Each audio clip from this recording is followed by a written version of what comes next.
Abra comigo, por gentileza, Evangelho segundo João, capítulo 6. Evangelho de João, capítulo 6.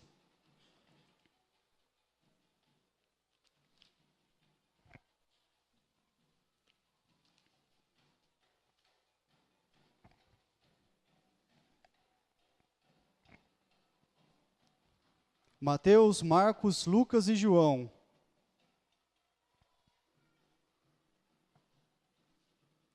João capítulo 6. Todos acharam? A partir do verso 25. Diz assim a palavra do Senhor: E tendo-o encontrado no outro lado do mar, lhe perguntaram: Mestre, quando chegaste aqui? Eles estão falando com Jesus. Respondeu-lhes Jesus: em verdade vos digo, vós me procurais, não porque vistes sinais, mas porque comeste dos pães e vos fartastes. Trabalhai, não pela comida que pereça, mas pela que subsiste para a vida eterna, a qual o Filho do Homem vos dará. Porque Deus, o Pai, o confirmou com o seu selo. Dirigiram-se, pois, a ele, perguntando: que faremos para realizar as obras de Deus? Respondeu-lhes Jesus: a obra de Deus é esta, que creiais naquele por aquele que por ele foi enviado. Então lhe disseram eles: que sinal fazes para que o vejamos e creiamos em ti? Quais são os teus feitos? Nossos pais comeram o maná do deserto, como está escrito: deu-lhes a comer o pão do céu. Replicou-lhes Jesus: em verdade vos digo, não foi Moisés quem vos deu o pão do céu. O verdadeiro pão do céu é meu Pai quem vos dá. Porque o pão de Deus é o que desce do céu e dá a vida ao mundo. Então lhes disseram: Senhor, dá-nos sempre desse pão. Declarou-lhes, pois, Jesus: eu sou o pão da vida. O que vem a mim jamais terá fome. O que crê em mim jamais terá sede. Porém, eu já vos disse que, embora me tenha visto, não credes. Todo aquele que o Pai me dá, esse virá a mim, e o que vem a mim, de modo nenhum lançarei fora. Porque eu desci do céu, não para fazer a minha própria vontade, e sim a vontade daquele que me enviou. E a vontade de quem me enviou é esta, que nenhum eu perca de todos os que me deu. Pelo contrário, eu o ressuscitarei no último dia. De fato, a vontade de meu Pai é que todo homem que vir o Filho e nele crer, tenha a vida eterna, e eu o ressuscitarei no último dia. Verso 41. Murmuravam, pois, dele os judeus, porque dissera: eu sou o pão que desceu do céu. E diziam: não é este Jesus, o filho de José? Acaso não lhe conhecemos o pai e a mãe? Como, pois, agora diz: desci do céu? Respondeu-lhes Jesus: não murmureis entre vós. Ninguém pode vir a mim se o Pai que me enviou não o trouxer, e eu o ressuscitarei no último dia. Está escrito nos profetas: e serão todos ensinados por Deus. Portanto, todo aquele que da parte do Pai tem ouvido e aprendido, esse vem a mim. Não que alguém tenha visto o Pai, salvo aquele que vem de Deus. Este o tem visto. Em verdade vos digo, quem crê em mim tem a vida eterna. Eu sou o pão da vida. Vossos pais comeram o maná do deserto e morreram. Este é o pão que desce do céu, para que todo o que dele comer não pereça. 51 para a gente finalizar. Eu sou o pão vivo que desceu do céu. Se alguém dele comer, viverá eternamente. E o pão que eu darei pela vida do mundo é a minha carne. Até aí. Curva sua cabeça, vamos orar mais uma vez? Senhor, a sua palavra se encontra aberta diante de nós, Pai. Nós cremos que a sua palavra ela é viva, ela é eficaz, Senhor. A sua palavra, Deus, ela penetra nos nossos corações, ó Deus, e ela nos orienta, Senhor. Ela nos vivifica, Pai. Então nós te pedimos que o Senhor fale conosco nessa noite. Que o teu Espírito Santo seja livre aqui no nosso meio, para nos ensinar, para nos confrontar, Deus, para nos nos fazer compreender mais do Senhor, Pai. Nós dependemos de Ti, Espírito Santo. Fale conosco nessa noite, Pai. A Sua palavra é poderosa, Deus, e é viva, Deus. Nós cremos nisso, Deus. Nós te pedimos, em nome de Jesus.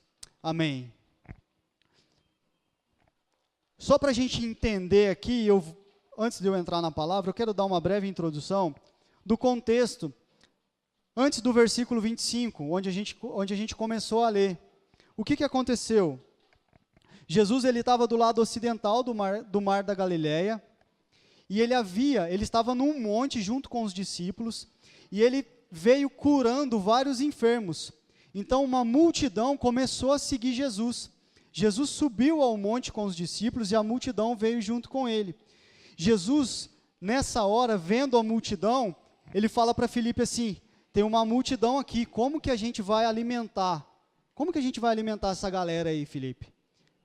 Aí Filipe fala assim: nem se a gente tivesse 200 denários, Jesus, a gente conseguiria alimentar essa multidão. Aí eles viram que tinha uma criança lá, que tinha 5 pães e 2 peixes. Jesus, então, ele multiplica, a famosa multiplicação dos 5 pães e 2 peixes, e ele alimenta essa multidão. A Bíblia diz que havia 5.000 homens. Os judeus só contavam os homens, não contavam as mulheres e crianças. Então havia 5.000 homens, fora mulheres e crianças. Imagina quantas pessoas Jesus não alimentou nessa ocasião. Então Jesus alimenta uma multidão, ele faz o milagre da multiplicação dos pães e dos peixes. Nessa hora, a multidão viu o que ele fez, compara ele com Moisés e com o maná que Deus fez descer do céu.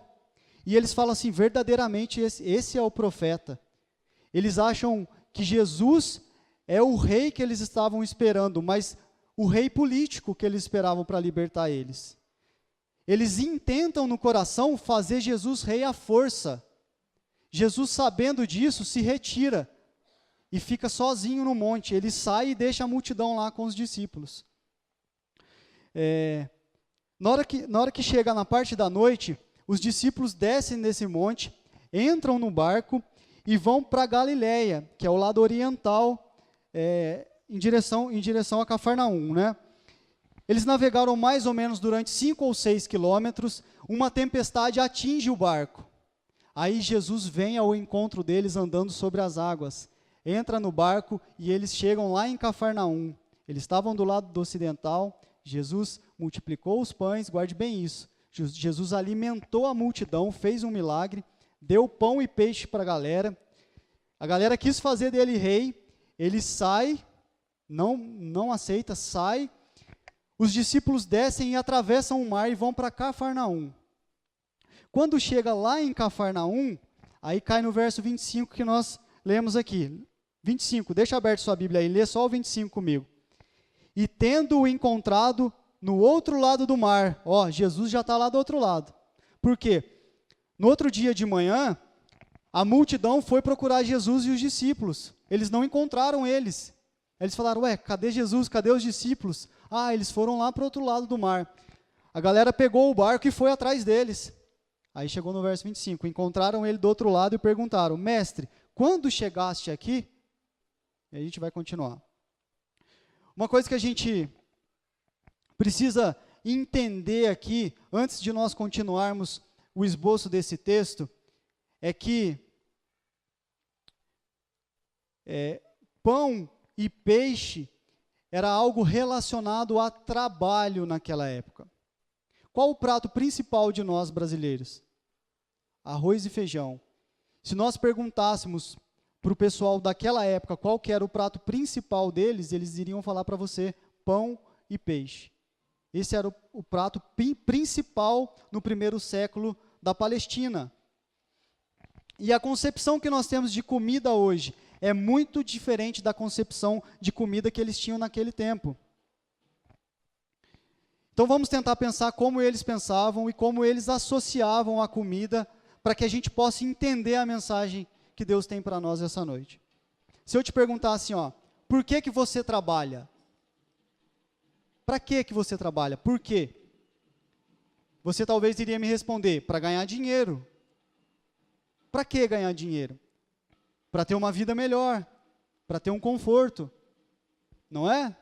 Trabalha para quê? Para ter dinheiro, para ter uma vida melhor, para ter um conforto, para eu poder ter uma vida mais confortável.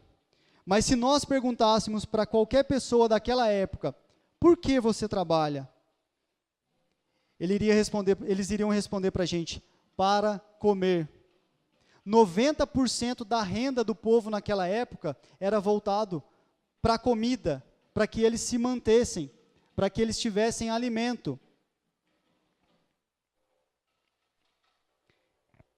Então entenda comigo aqui.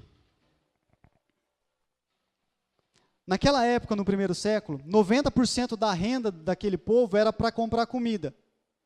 O que Jesus acabou de fazer lá no monte? Alimentar a galera, deu comida para a galera, de graça. Jesus estava fazendo milagres, estava curando pessoas, e agora Jesus alimenta essas pessoas de graça. Dá comida para as pessoas de graça.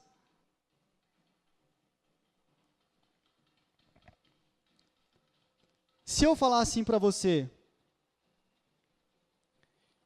eu vou te fazer uma pergunta, se você quiser, você diz o que vem na sua mente. Se eu falar assim, ó, pão, qual a primeira coisa que vem na sua mente? Vivo? Vinho? Vinho. Que mais? Manteiga. Café. Que mais aí? Pão de suco com quê? Café, alimento, geleia, pão de forma, pão doce, sonho, mortadela. Não é? A gente faz essas associações, né? Pão com queijo, pão com manteiga, pão de sal, pão com ovo. Muito bom, delícia, pão com ovo.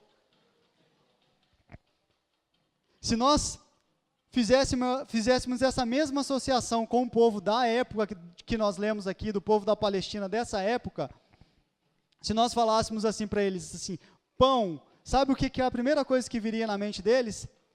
Trabalho. Porque eu preciso trabalhar para ter esse pão.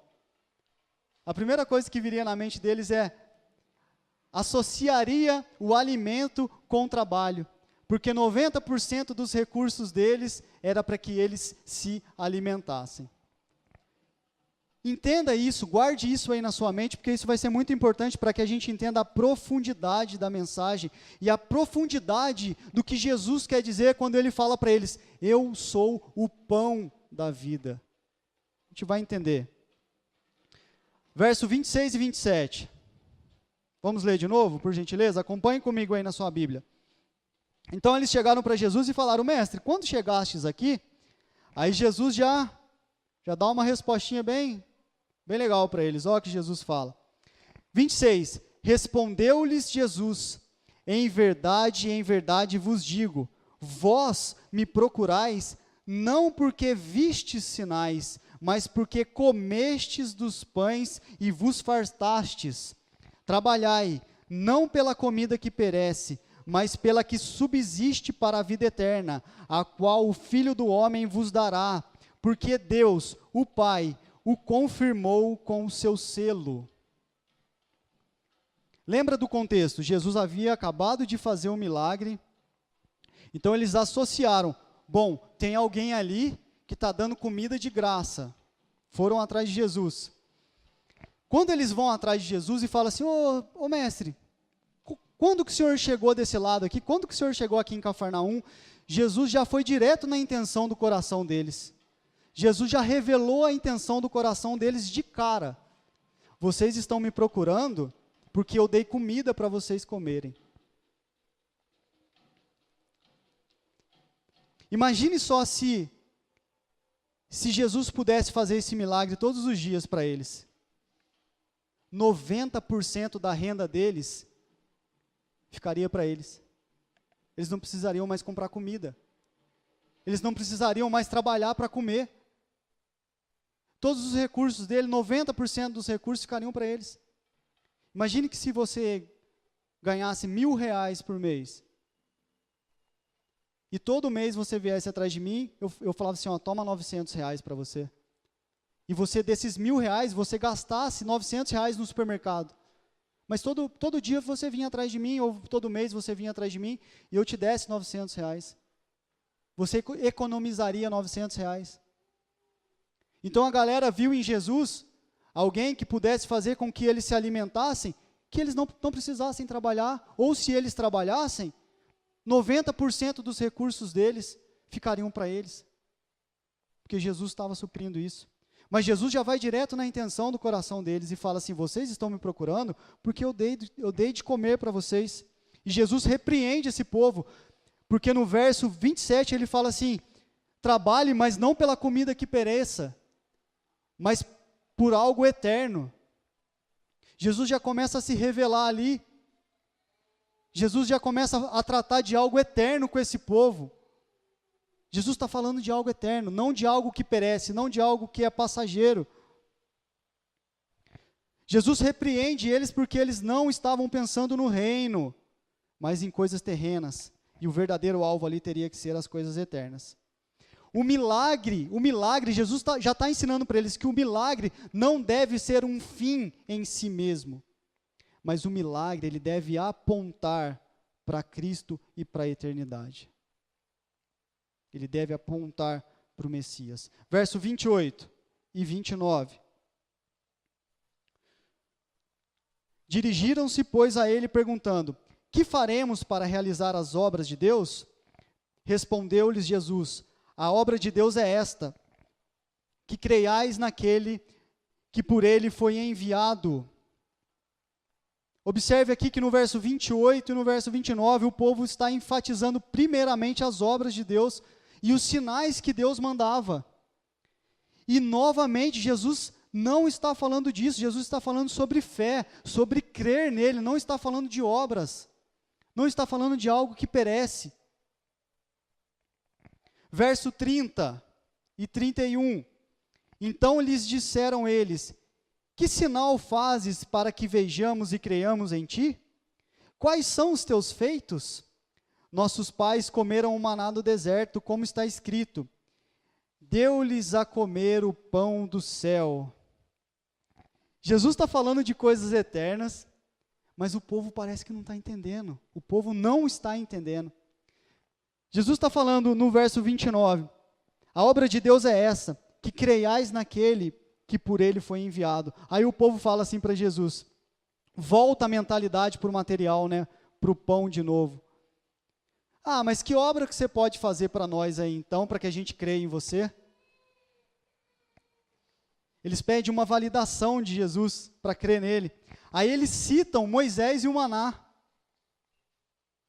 É como se estivesse dando a entender assim, ó, Moisés, Deus deu o maná para Moisés, que era muito mais pessoas do que aquelas que o Senhor fez o milagre ontem, Jesus. Então dá de comer de novo para a gente. Se o Senhor der de comer, a gente vai acreditar. Que obra você pode fazer, Jesus, para a gente crer no Senhor? E olha só que eles usam até o Velho Testamento para pedir para Jesus. Eles usaram textos bíblicos ali para tentar satisfazer os desejos materiais deles. E eu quero abrir um parênteses aqui agora. Não existe alguma semelhança com algumas igrejas hoje? Principalmente as igrejas neopentecostais, onde se prega a teologia da prosperidade, usam versículos isolados para pedirem coisas materiais e terrenas para Deus. Eu sou cabeça, não sou cauda. Eu sou filho do rei. Eu ordeno que a doença saia. Eu exijo a minha bênção.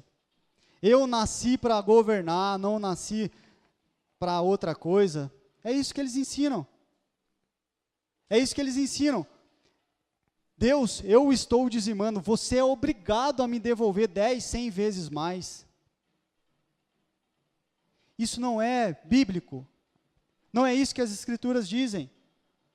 Nós temos que tomar cuidado, porque as pessoas estão atrás de pão, as pessoas estão atrás de peixe, as pessoas estão atrás de coisas terrenas, como se Deus fosse um gênio da lâmpada, que você vai na Bíblia, esfrega, pede a sua bênção e Deus é obrigado a te dar. Esse não é o Deus da Bíblia. E Jesus está mostrando aqui para esse povo isso. Jesus está falando de algo muito mais profundo, ele está falando de algo eterno. Mas o povo está atrás de coisa perecível, de algo que vai passar. O povo quer ficar na mamata, achando que Deus é obrigado a dar, mas não é isso que a palavra diz. Verso 32 e 33. Replicou-lhes Jesus: em verdade vos digo, não foi Moisés quem vos deu o pão do céu. O verdadeiro pão do céu é meu Pai quem vos dá. Porque o pão de Deus é o que desce do céu e dá vida ao mundo. Jesus corrige a visão deles aqui agora. Jesus está corrigindo a visão deles. Está falando para eles assim: vocês estão falando do maná e da velha aliança para mim? O maná no deserto aponta para mim, gente. Olha só que legal. Jesus está falando, vocês estão falando de Moisés e da velha aliança? Não foi Moisés que deu para vocês o maná. Foi o meu Pai que mandou o maná do céu. Mas esse maná que vocês estão falando aponta para mim. Jesus está corrigindo a visão deles. O maná que desceu do céu através de Moisés, mas Deus quem mandou, era apenas material. Todos que comeram o maná do deserto morreram. Todos que comeram o maná do deserto morreram. Verso 32, olha que legal isso. Replicou-lhes Jesus: em verdade vos digo, não foi Moisés quem vos deu o pão do céu.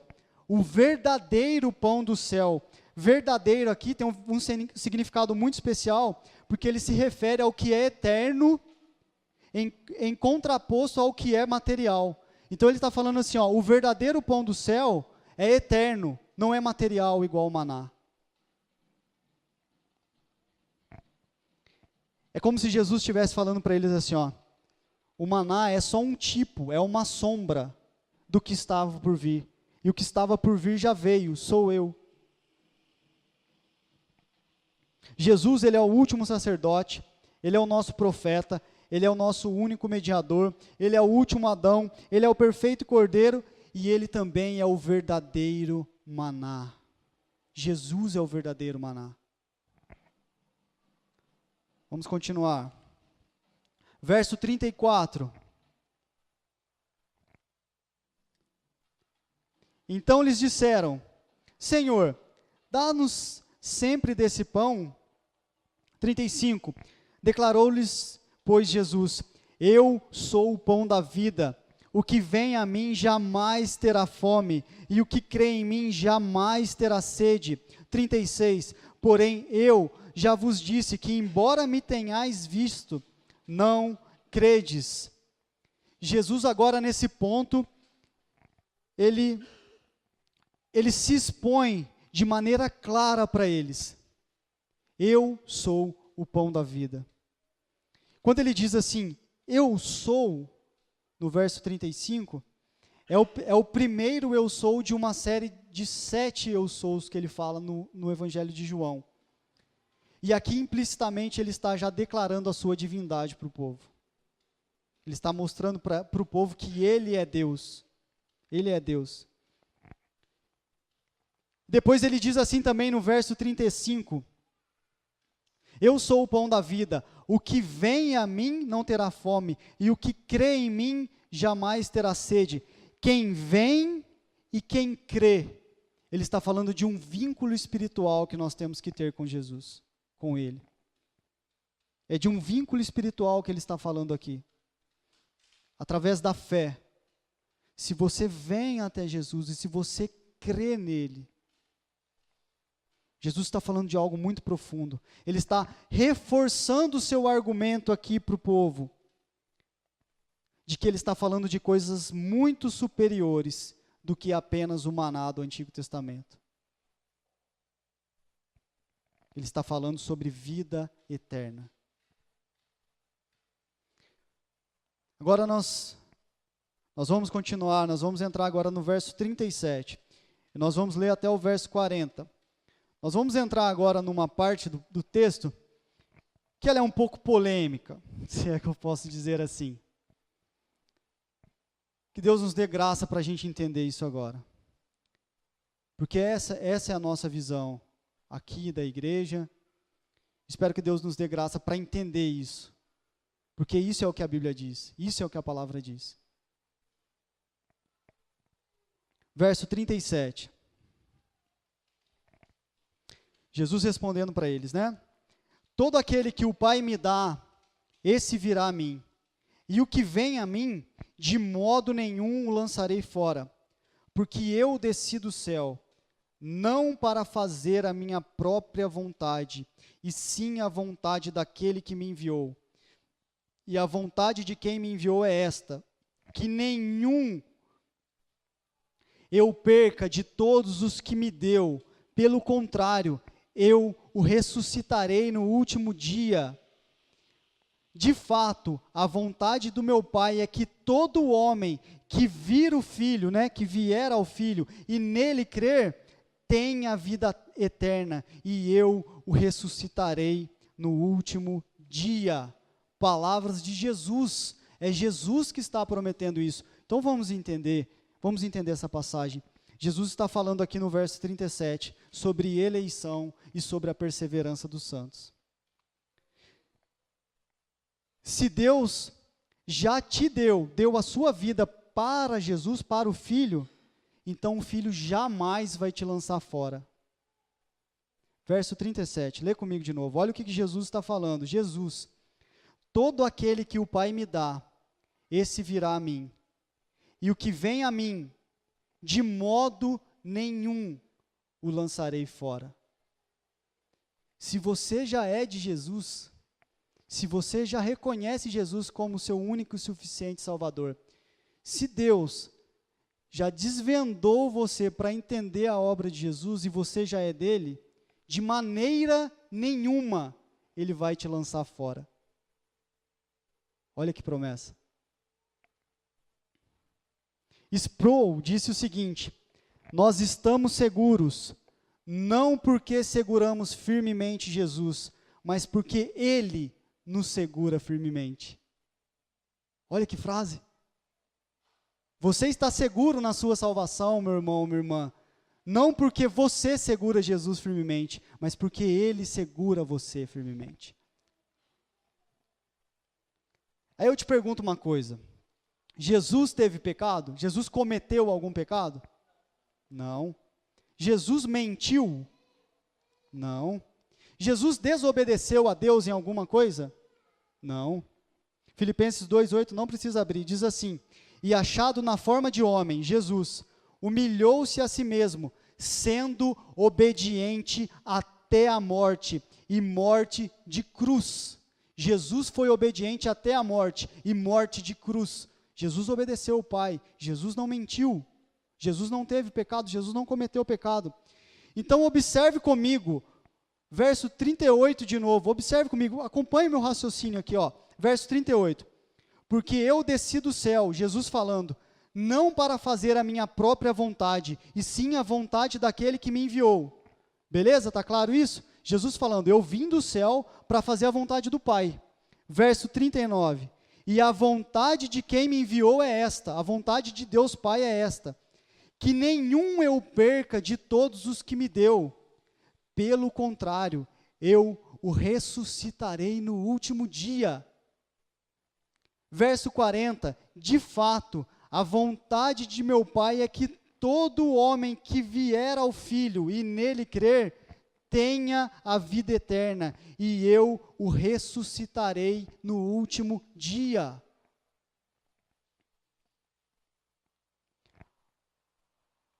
Vamos pegar esse raciocínio, ó.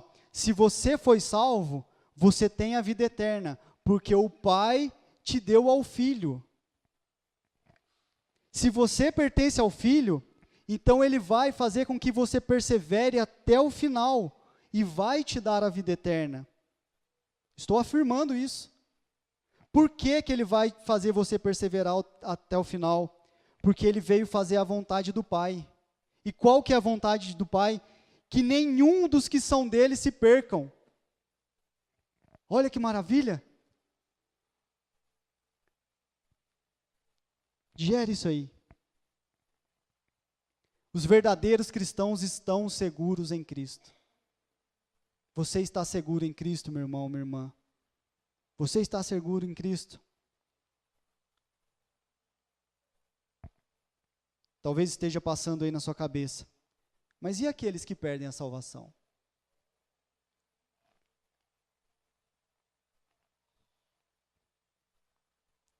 Os verdadeiros cristãos não perdem a salvação.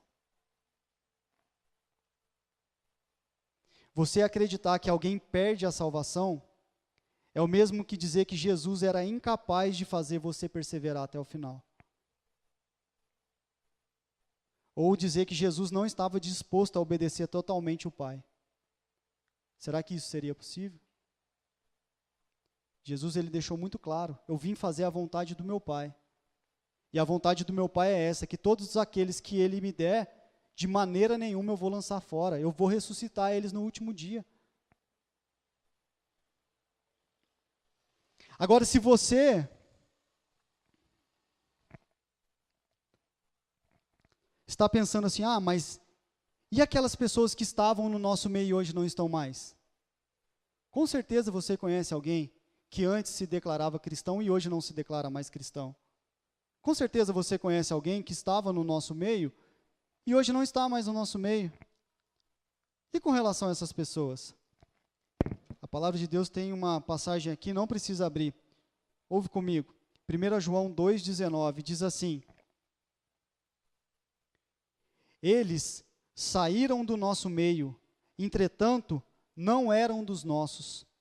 Porque se tivessem sido dos nossos, teriam permanecido conosco. Todavia, eles foram para que ficasse manifesto que nenhum deles era dos nossos. Está em 1 João 2,19. Jesus, ele é o pão da vida. Aquele que comer dele jamais vai ter fome. Jesus, ele é o pão da vida. Ele nos segura firmemente. Se o Pai já te enviou para Jesus, Ele garante a sua salvação. Porque é Ele que nos segura firmemente, e não nós que seguramos Ele firmemente, como bem disse Sproul. Agora, se você ouvindo isso agora, talvez esteja pensando assim, beleza, então, tranquilo, eu já sou salvo. Agora eu vou viver uma vida totalmente de pecado, então. Já que eu não posso perder minha salvação, então eu vou curtir minha vida, Rodrigo acabou de falar ali que a Bíblia diz que se eu for para Jesus, Ele vai me garantir até o final. Então agora eu vou fazer o que eu quiser. Vou viver a minha vida tranquilamente, fora dos padrões de Deus. Se você pensa assim, se você pensa que uma vida cristã não é uma vida de santificação, e se você talvez pensa que porque Deus já te salvou e você não perde a sua salvação, então você pode viver em pecado, eu te convido essa noite a questionar a sua salvação. Por quê? A santificação é um fruto visível da salvação. Como que eu sei se eu sou salvo? Como que eu sei se o Pai já me deu para Cristo? Como que eu sei se eu faço parte da família de Deus? Paul Washer diz que uma vez um jovem chegou para ele e questionou isso para ele. Falou para ele assim: pastor, como que eu vou saber se eu sou salvo, pastor? Como que eu vou ter certeza da minha salvação? O pastor falou para ele assim: faz o seguinte, sai daqui agora da igreja e vai para a balada, cara, vai curtir, vai usar droga, vai ficar com a mulherada. Vai viver sua vida, cara.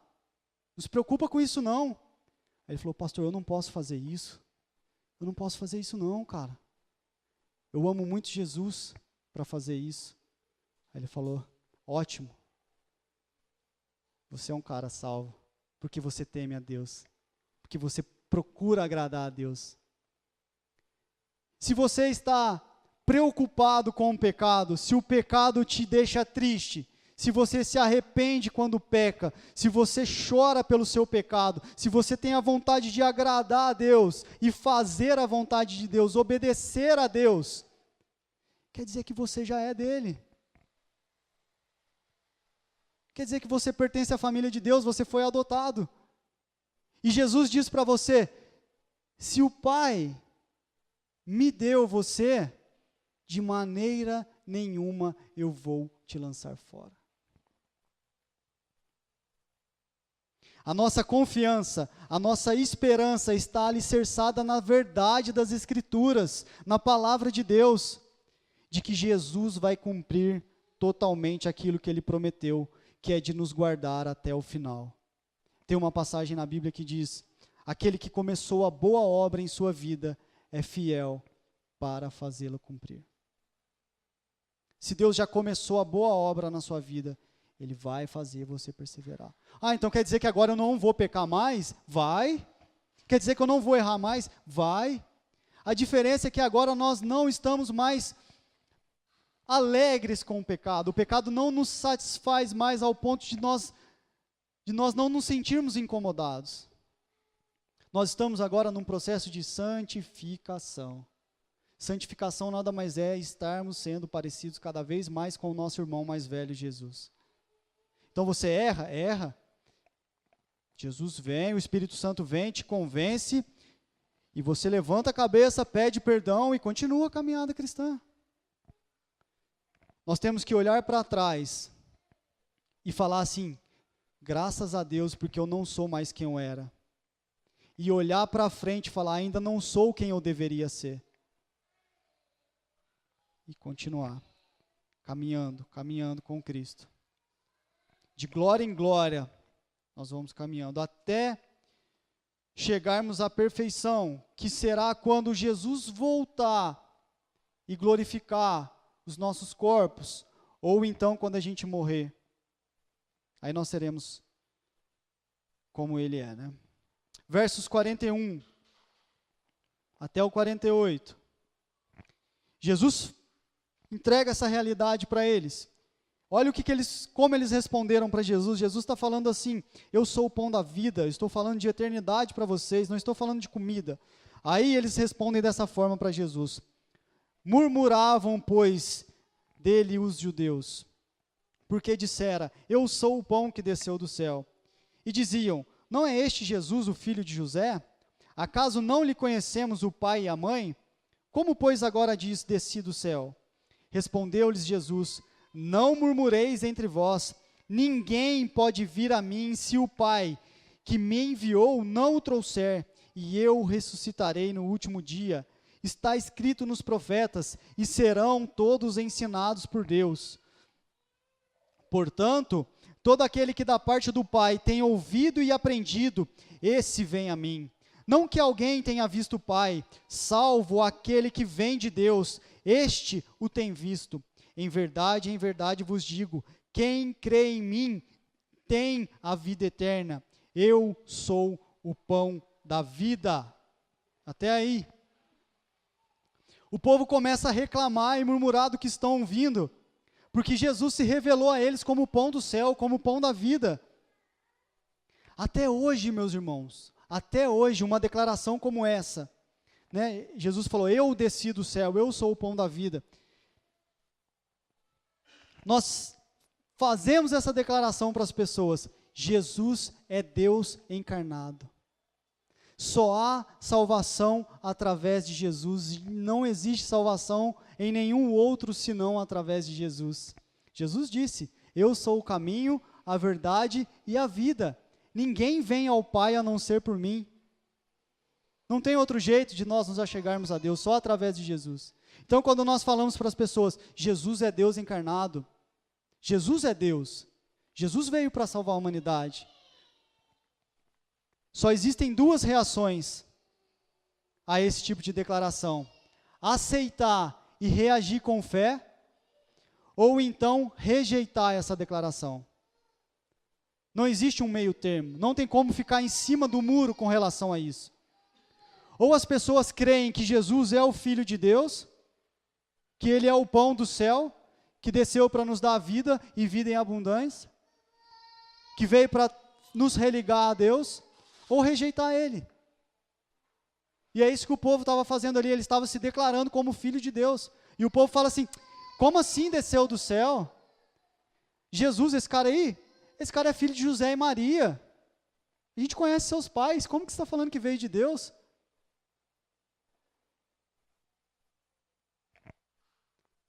Verso 44. Olha que legal.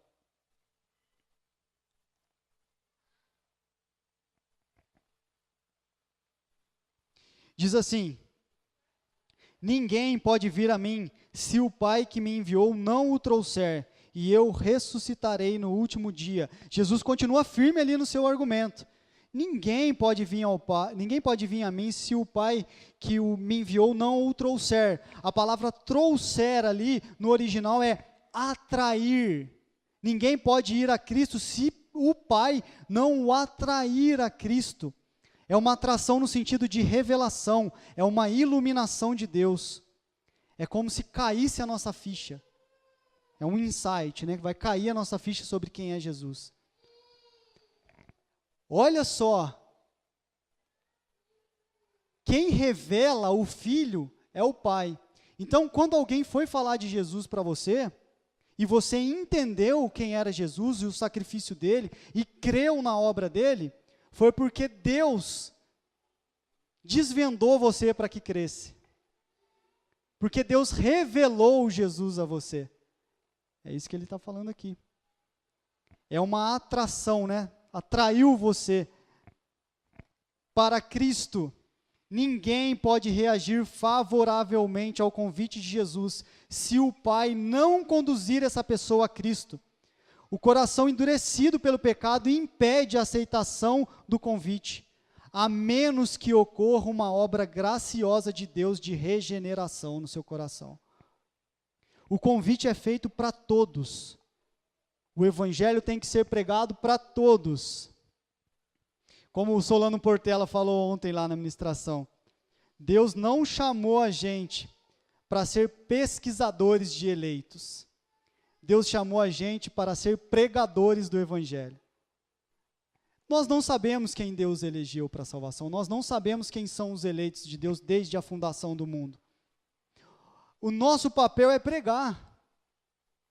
E cabe a Deus trazer a pessoa, atrair a pessoa para Jesus. Isso é obra do Espírito Santo, que regenera o coração quando a gente faz o convite. Então o Espírito Santo regenera o coração, ele dá vida para a pessoa. Nós estávamos mortos em nossos delitos e pecados. Morto não responde a estímulo.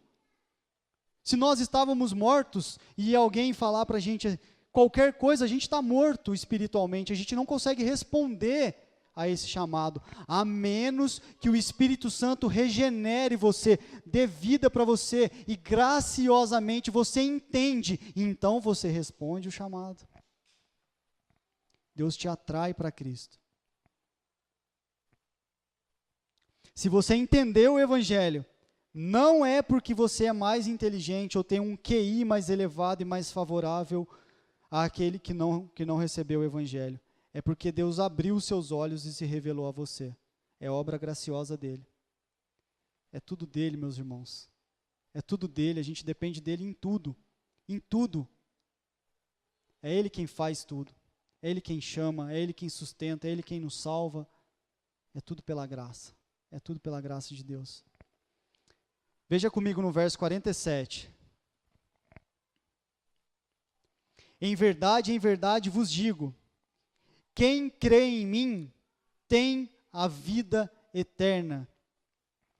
Jesus diz, em verdade, eu estou afirmando para vocês, quem crê em mim tem a vida eterna. Ele não diz terá a vida eterna. É agora. Estou te dando agora. Você crê em mim? Creio. Você já tem a vida eterna. Essa é a promessa para os que são dele. Ele é o nosso pão da vida. Se você crê, você já tem a vida eterna. Glória a Deus por isso. Verso 49 ao 51. Para a gente finalizar. 49. Vossos pais comeram um maná do deserto e morreram. Este é o pão que desceu do céu. Falando dele. Para que todo o que dele comer não pereça. Eu sou o pão vivo que desceu do céu. Se alguém dele comer, viverá eternamente. O pão que eu darei pela vida do mundo é a minha carne. Mais uma vez, Jesus reforça o argumento dele como o pão da vida, como o pão do céu, e termina dizendo para eles assim: o pão que eu vou dar é a minha carne. Vamos voltar para o que a gente conversou lá no começo, sobre o nosso entendimento de comida. Praticamente aquilo que nós consumimos precisou morrer para que a gente consumisse. Você vai comer uma carne de vaca, ela está viva? Não, ela morreu. Uma carne de porco, uma carne de frango, precisou morrer para que você consumisse ela, não é assim?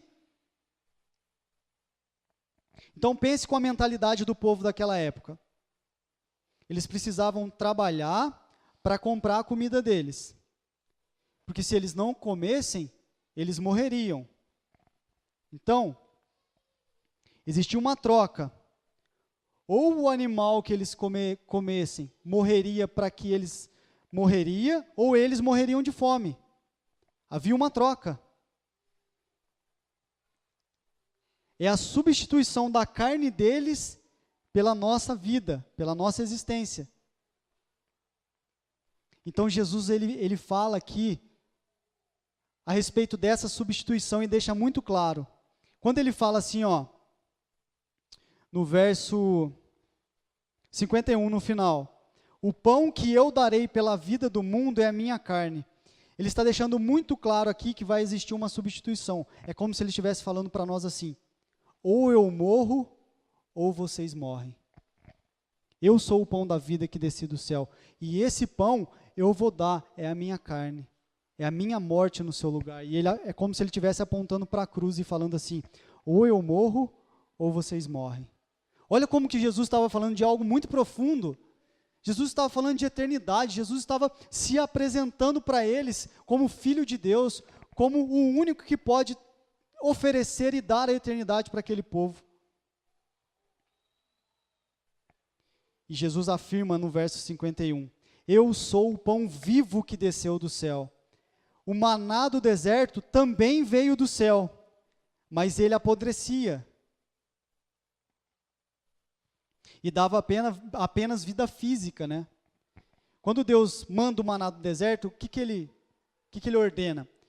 Pega o maná só para o dia que vocês precisam, porque no outro dia ele vai estar podre. Algumas pessoas falam, não, eu vou pegar um pouco a mais aqui, né, para garantir, vai que amanhã Deus não manda. No outro dia o maná estava podre.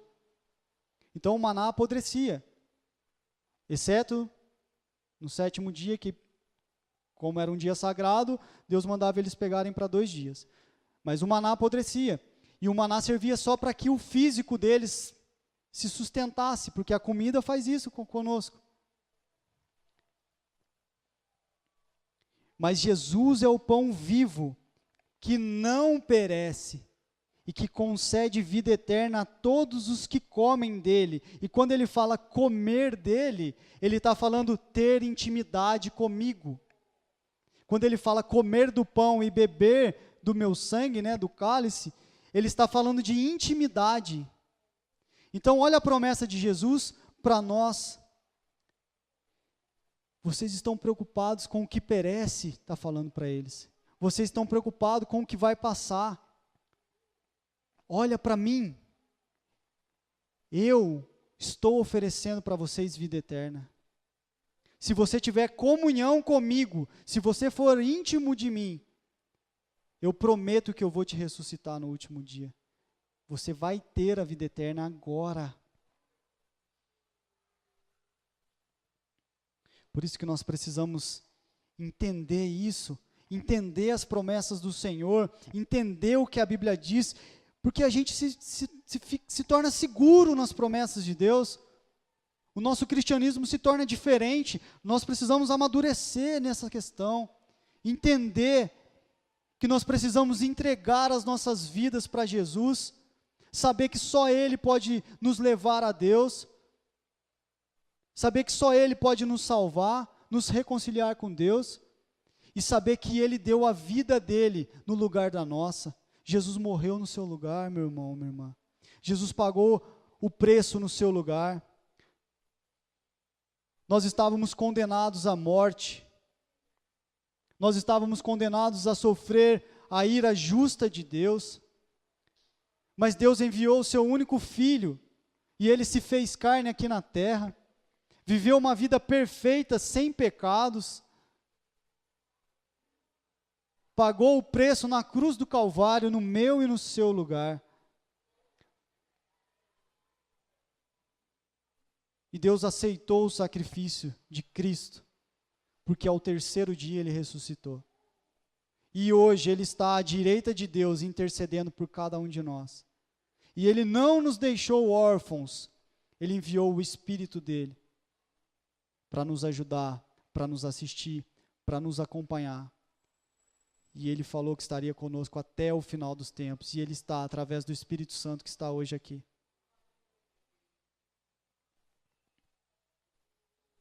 Jesus é o pão vivo, que não perece, mas que concede vida eterna a todos aqueles que têm íntima comunhão com Ele. Jesus, ele fala aqui sobre salvação e vida eterna, sobre um relacionamento íntimo e pessoal com Ele, e não sobre coisas, não sobre o que é passageiro. E ele fala também sobre a substituição que Ele iria fazer e já fez, nos dando a vida eterna. E essa vida eterna, meu irmão, não pode ser tirada de nós. Por quê? Porque ela é assegurada pelo próprio Cristo. Quem assegura a vida eterna nossa é o próprio Cristo.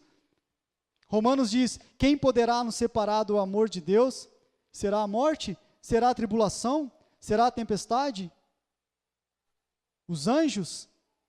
Nada pode nos separar do amor de Deus. Ninguém pode nos separar do amor de Deus.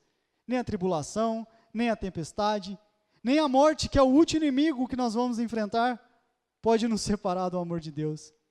Por quê? Porque Cristo conquistou isso na cruz do Calvário.